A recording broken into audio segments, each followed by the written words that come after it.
We're in 2025's 260 days of safety as we look at what we can do to keep our workplace safe and change our safety culture in 2025. So we've started this year by looking at leadership commitment and what that entails. And I just want to review a couple of other things as we've talked about leading by example. As we train our employees, we need to also instill in them that sense of responsibility and accountability for what they're being trained on. So we talked about following through and always making sure that employees know where they stand when they violate the rules, that nobody can be above or outside those rules. And so this goes to how do we make that responsibility and accountability stick with our employees so that they know what we're serious about. So, really, as we hold individuals responsible, they're going to have to answer for anything that they've done that doesn't comply with the policies and rules that we've set out for them. And they need to understand that it's that they have accountability to do that since we've provided them with the personal protective equipment and we've also trained them on how to use it and we've explained why the benefit of using it. We've done all those things.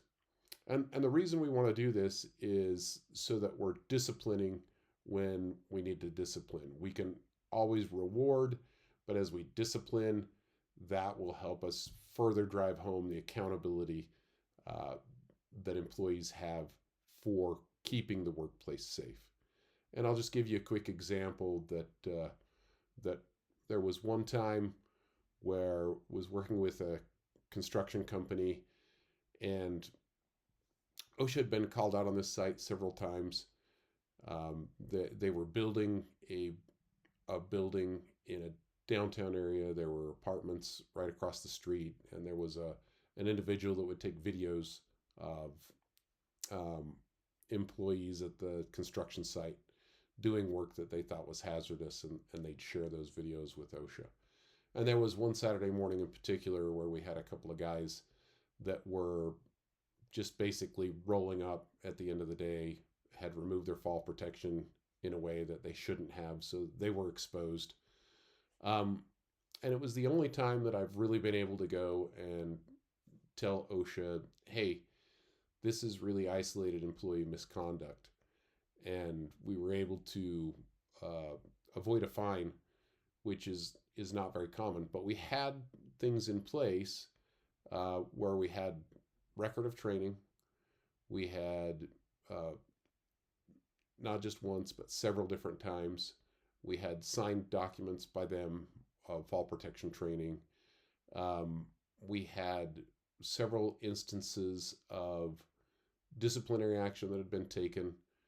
And so when they investigated this,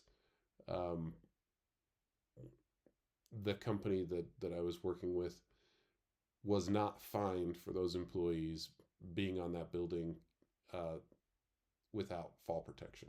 Now, we disciplined those individuals, and they went. I don't remember if the discipline was termination or I think one of them might have been terminated and the other not, the senior one.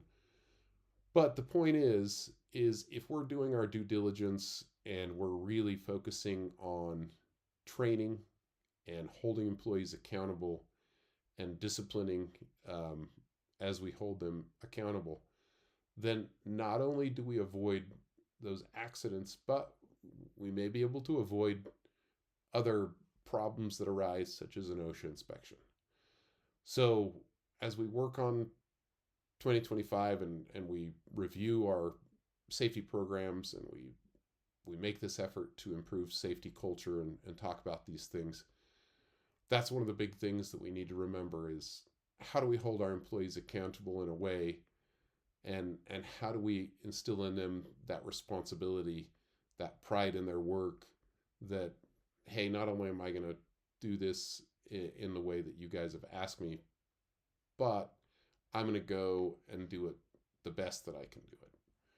So this is 2025, and those are all things that we can help you with as you build safety culture for this year.